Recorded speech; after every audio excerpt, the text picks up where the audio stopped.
or a political position that differs from that of a federal administration. We've seen this kind of conduct in other countries. We cannot see it right here in America. This is not a Democratic or a Republican issue. Never once have I made this partisan. This is a foundational principle of making sure that the endurance of our republic can continue on. It may seem like I'm talking too much on the macro level, or maybe this is a concerning thing to say, but I got to tell you, we're seeing it in our streets right now. And it is up to each and every one of us to partner together, to work together, to protect those ideals that we hold firm. The power of the federal government is awesome. The military force that they have, they got tanks, they got bazookas. They can lay siege on American cities with thousands of agents and even troops, far outnumbering that of local police department. In Minneapolis, we've heard them say that they will end this siege when we hand over voter rolls. We've seen them attack and invade not just with this occupation, but also with the Department of Justice being used as a weapon. They're investigating me and several other local elected officials, not because we've done something wrong, but because we have exhibited one of the core responsibilities that both I and you have as mayors. And that is the core and foundational responsibility to speak on behalf of your constituents.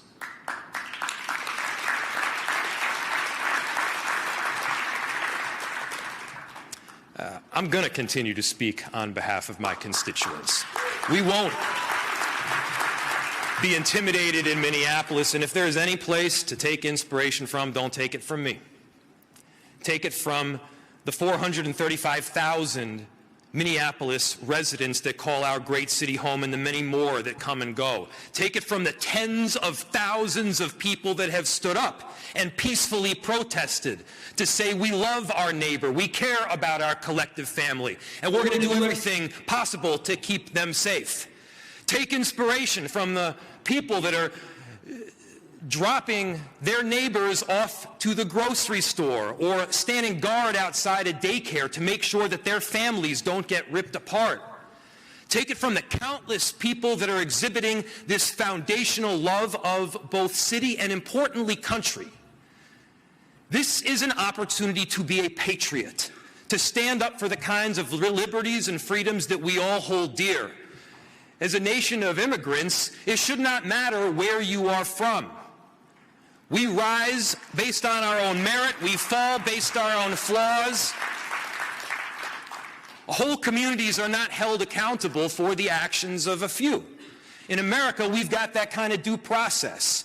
We got to stand by that due process where you actually have rights. Those rights are exhibited in the form of a court system. And the battlefield that we need to be operating on is that court system right now. Look, in cities, we have laws that we abide by.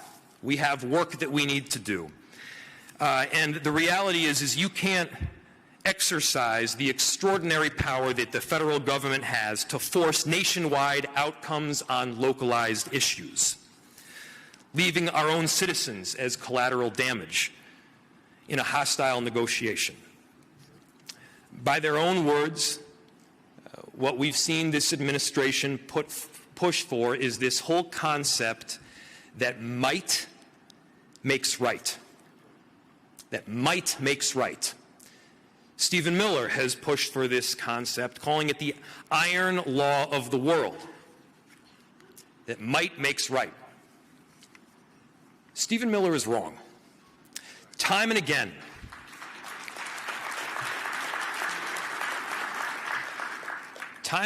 America has rejected the law of the jungle. time and again, America has rejected this notion that might makes right. That notion and that belief that we are of something greater than simply force has allowed our country to rise in international influence and allowed great cities to be laboratories of democracy. We must reject the notion that might makes right again and again. We must understand that it is not the clash of iron that furthers the notions of democracy, but it is the intense battle of ideas. Might does not make right. In cities, we all recognize that ideas make right.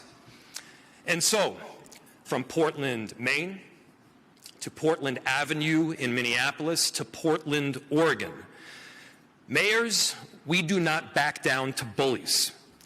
We stand up for democracy. We understand that the common ideals that we hold are essential to the endurance of our great republic. This may not have been a battle that we signed up for. Each and every one of us entered public service for a different reason. Some of us entered to keep our cities safe. Some of us entered because we love to build affordable housing. Some of us entered because we care about climate. But now is also a moment when we all got to stand together. You have this unique relationship with the American electorate. This is more important than being a Democrat or a Republican. This has to do with our day-to-day lives, who we are as a people, who we are as a democracy, and who we can be as American citizens. Mayors have that important role. I know that you will carry it out, and I cannot be prouder to be part of this tremendous team. And so, on behalf of all of these incredible Minneapolis residents that are going through a very difficult time right now, to say the least, thank you. On behalf of the next city and the city after that that may experience this kind of invasion, thank you. We got to hold rock solid. We cannot back down. Our cities, our mayors are what will hold this democracy together. Thank you so much.